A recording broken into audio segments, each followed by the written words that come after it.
Hello, and welcome to Catholicism in the Car. My name is Parker Zerbal.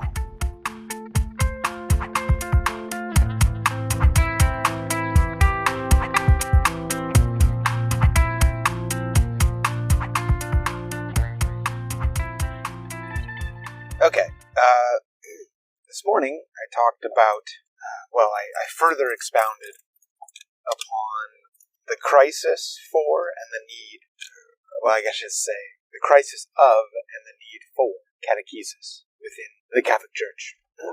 For people to understand what kind of a religion they are entering into. Whether they were born into the religion, because they still have to make a personal choice to stick with that religion, or if they're converting to it from another belief system. Now, the other lung, so one lung is catechesis. The other lung is relationship. And this has two facets within it, two main facets. Relationship with God, which is the primary relationship, also often characterized as the vertical relationship. So think of a y-axis in mathematics, vertical axis, going up and down.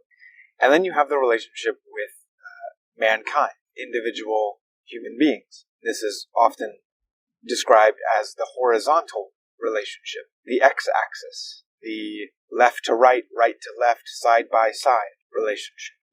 Now, I've expounded here in the past on why the vertical relationship is inherently more important than the horizontal relationship. Our relationship with God is inherently more important than our relationship with other human beings. The first commandment is do not worship idols. Do not put anything before the Lord your God.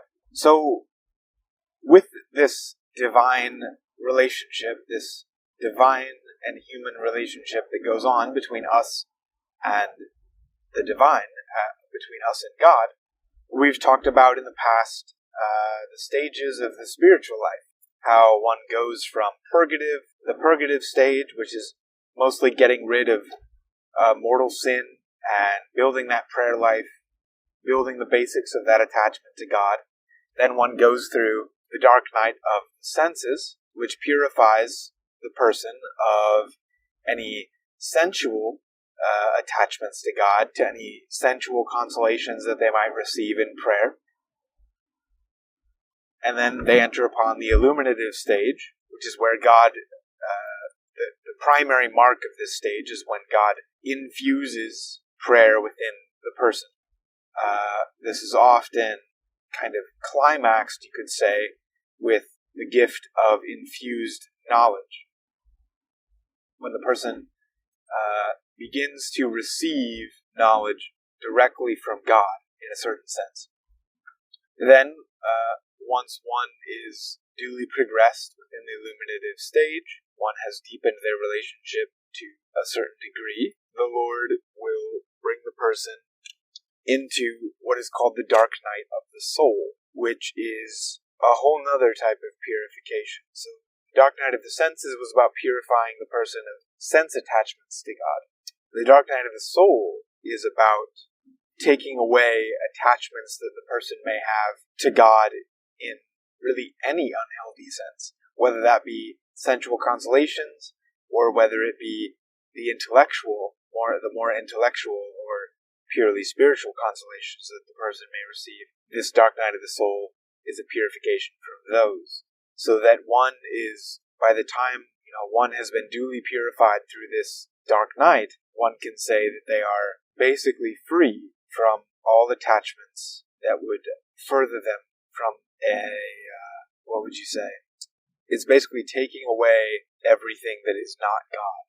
It's taking away all the gifts of God and leaving the person to purely love God himself, I guess you could say. So it takes away the spiritual gifts in the dark night of the the sensual gifts in the dark night of the senses, and then the spiritual, intellectual gifts in the dark night of the soul. And once the person makes it through the dark night of the soul, they enter upon the unitive stage, right? Where they are much more deeply united to God. They're free of these attachments, and so they're able to love God purely for himself, without any sort of, selfishness therein. And then along the unitive stage, there's not so much lessening attachments to things that aren't God, but it's attaching oneself more and more to God. So it's not as much of a negative thing anymore once the person makes it through the dark night of the soul. It's now just growing in those positive aspects, just growing in that relationship at that point. And that's kind of what the unitive stage is. And the unitive stage really has no end except for death. Death brings the end to the unitive stage. When, if a person has made it this far in the spiritual life, they're most likely not going to have to go to purgatory. I think I could probably say they're not going to have to go to purgatory. So they enter upon, as soon as they die, they enter upon the beatific vision, which fulfills that desire continually. So the person becomes a cup to overflowing with the grace of God. And that's what the beatific vision is. It's like a fountain overflowing. It never ends. It's constantly filling up. It never stops filling up. And because it also stops never overflowing. So our relationship with God, couched in, you can kind of see the roadmap here. You can see the roadmap. And the roadmap is helpful to a certain extent, especially for the person who's at the more beginning areas of their spiritual life. I would consider myself at the beginning areas of my spiritual life. And the roadmap is helpful insofar as it, A, keeps me motivated, B, lets me see where I'm going. So it keeps me motivated, really because I can see where I'm going. There's a quote-unquote end in sight, and that end is theosis, or what we call in the Latin Church usually deification. And that's when the person becomes so intimately united with God that they almost become one with God in a very real but relational sense. Like, you don't become God, you become united to, you become one with God. That's what we mean by deification, theosis. So, hope that helps. I want to talk about this one more because I ended up rehashing a lot of the spiritual life stuff there. But I want to get kind of more deep into the nitty-gritty here of what this looks like. Okay, thank you. Oh, real quick, please feel free to subscribe to any of my podcasts on any of the podcast players. Find me on YouTube. Please subscribe. Like me on Facebook, like the Catholicism Car channel on Facebook, Twitter, Instagram. We're all there, Catholicism Car. And then I also have a Patreon account if you wish to support what I do at this podcast and this YouTube channel. And you can also support us on Anchor.fm. There's a support button there you click on. I also have links to all this on my website's support page at www.catholicisminthecar.com.